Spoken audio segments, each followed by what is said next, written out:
Orban speaks about the illiberal democracy, now it's Christian democracy, but before it was a liberal democracy. But he's saying this is still a democracy. It's just changing the name from liberal to illiberal.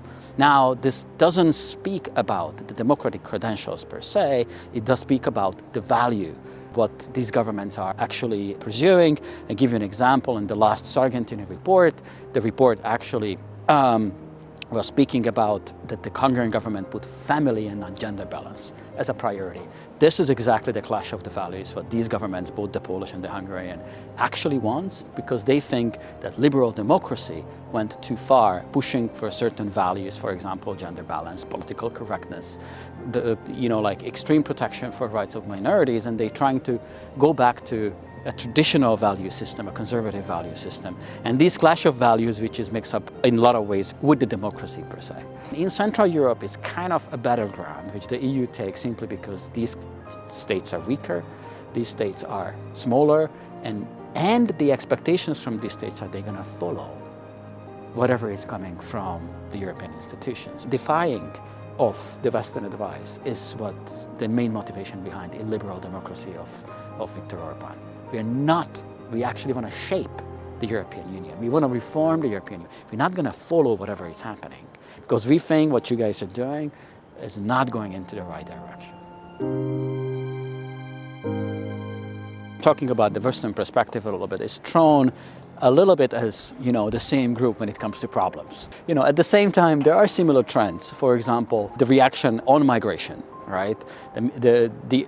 Is common. The reaction was really negative when it comes to the quotas. There is an unisono support for all the government support. 80 or 90% of the people think that migration quotas are bad, or migration at a certain level is bad as well. The big reason why these people were so unisono against migration is because there's a huge immigration from these countries toward the West.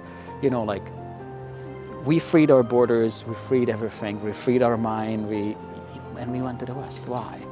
Because the possibilities to make money and have a better life is much bigger. And so Central and Eastern Europeans are lost up in the Baltic states, the last 20–25% of their population. The brightest, the youngest, the most educated. So, and this is what it's a big trauma for these nations. And the West is saying, oh, no problem. You are actually going to replace your sons and daughters with immigrants from wherever, So, and a lot of times this is actually considered racist, but this is a resistance against the trends that we are losing our sons and daughters to the West, not against the actual migrants from the East or from the South. Corruption is undoubtedly the biggest problem in Central and Eastern Europe, not only in Hungary, everywhere. Overall, in the past 20–25 years, politics corrupted the elites.